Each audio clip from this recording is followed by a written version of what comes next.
अस्सलाम वालेकुम व्यूअर्स, उम्मीद है आप सब खैरियत से होंगे।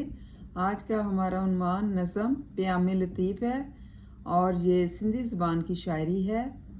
तारफ़ो इंतखाब है प्रोफेसर अमजद इकबाल, मुतरजम हैं शेख अय्याज़।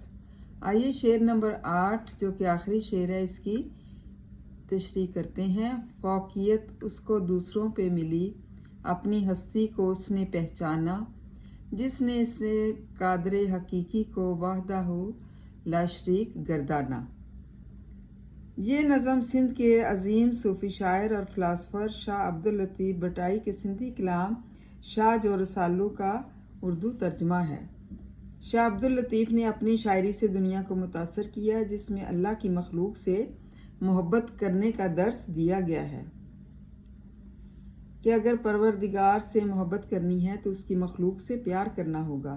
हज़रत शाह अब्दुल लतीफ़ भटाई ने अपने कलाम में तौहीद इलाही, हुब्बे रसूल सल्लल्लाहु अलैहि वसल्लम, हकीकत व मार्फत, शरीयत व तरीक़त और हयात व कायनात के असरार व रमूज़ को बयान किया है।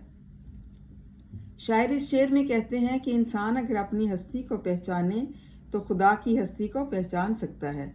जैसा कि इरशाद नबी है, जिसने अपने नफ्स को पहचाना उसने अपने रब को पहचाना। इससे मालूम हुआ कि इंसान का दिल एक आईने की तरह है, जिसमें जितना गौर से देखेगा इस दिन यही मारफत खुदाबंदी हासिल होगी। इंसान दर हकीकत एक सफ़ेद पानी की तरह है, जिसमें ये तमाम अजायबात रूनुमा हुए, मसलन अकल, अदराक, जिस्मानी अज़ा, हड्डी, गोश्त वगैरह। खालिक के दो जहाँ कादर मुतलक ने अपनी मर्जी के मुताबिक इसको बनाया और इस तरह अपने परवरदिगार हकीकी की मार्फत को ज़रूर पहचान लेगा और इसका परवरदिगार की कुदरत का अंदाज़ा होगा, जो कि हर चीज़ पर कादिर है।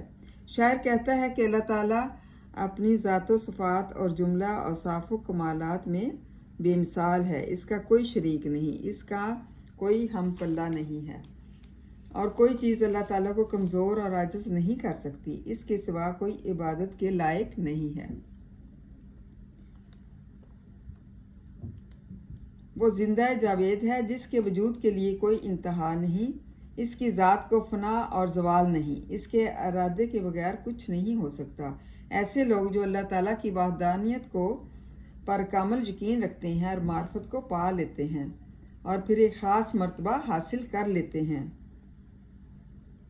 शाह अब्दुल लतीफ़ भटाई फरमाते हैं, कतील ज़िक्र अल्लाह हैं वो हुए जो वाक़िफ़ असरार वहदत, हकीकत आशना है रूह उनकी वज़ात खुद हैं वो खिज़र तरीक़त, सकूत मार्फत उनके लबों पर, निगाहों में मसाफत ही मसाफत, हमेशा बेनियाज ऐशो इशरत, लतीफ़ इन आशिकों पर हक़ की रहमत। मतलब ये उनकी किताब में से ये तर्जमा लिया गया है। उम्मीद है तलबा आपको इसकी समझ आ गई होगी। इसको अच्छी तरह से याद करें, लर्न करें। थैंक यू एंड जज़ाकल्लाह खैर।